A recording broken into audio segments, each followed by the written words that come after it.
El ingreso mínimo vital, que se ha focalizado en los niños y en las mujeres, ha venido a completar la última red de protección del sistema de cobertura de rentas que no estaba cerrado, haciéndolo más redistributivo. Gracias, ministro Escrivá, por haber impulsado la política de inclusión en nuestro país y hacer del ingreso mínimo vital una realidad. And now I will go into English to welcome Professor Banerjee. Dear Professor Banerjee, dear Abhijit, I would like to offer you a very warm welcome to our country and thank you on behalf of the audience. Abhijit Banerjee is co-founder of the Abdul Latif Jamil Poverty Action Lab, JPAL, and winner of the 2019 Alfred Nobel Prize with Esther Duflo and Michael Kramer for his studies on reducing global poverty. Professor Banerjee brings insights to a better understanding of the poverty issue and the need to know the context surrounding the most vulnerable, highlighting how essential it is to work in the field together with different social and political agents.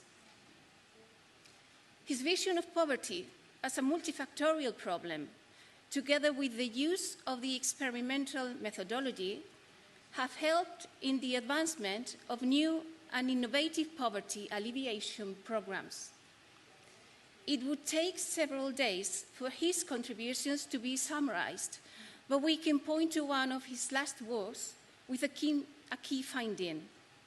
The long-term effects of targeting the ultra-poor seem to be positive not only on consumption or income, but also on physical health, mental health, productivity work, and political involvement, demonstrating the need to increase the household well-being.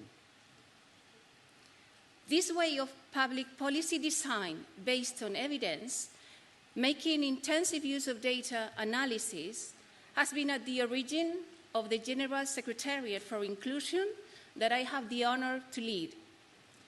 This department was created with the aim of promoting the inclusion policy based on the design of one of the most anticipated measures for our country, the minimum income scheme.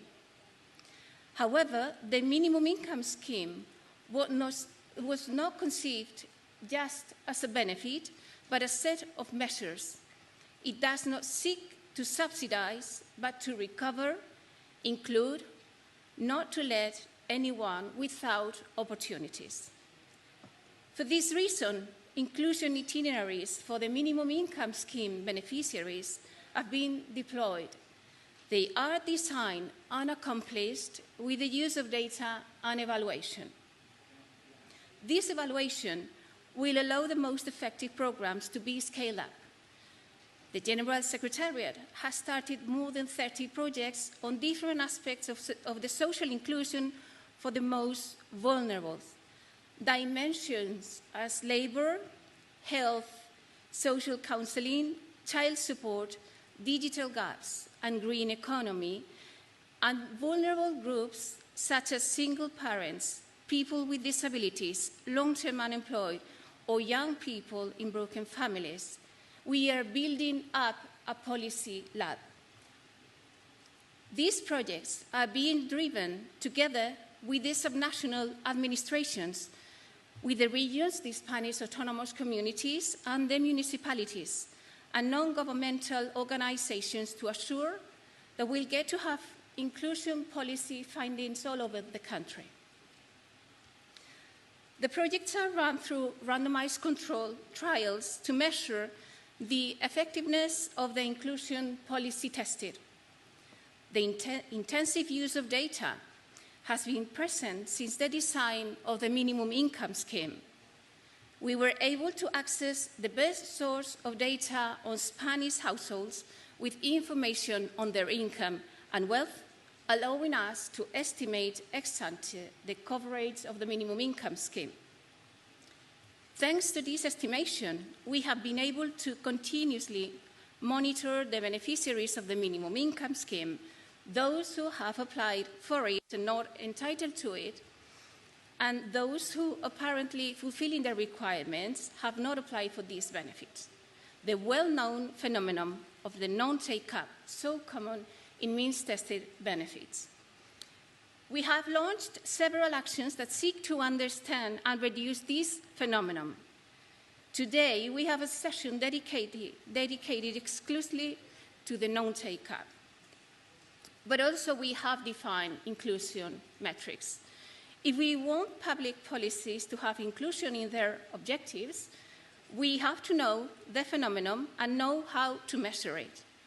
Hence, we have incorporated the dimension of inclusion into the institutionalization of evaluation law. But to promote this innovative model, a specific team is needed.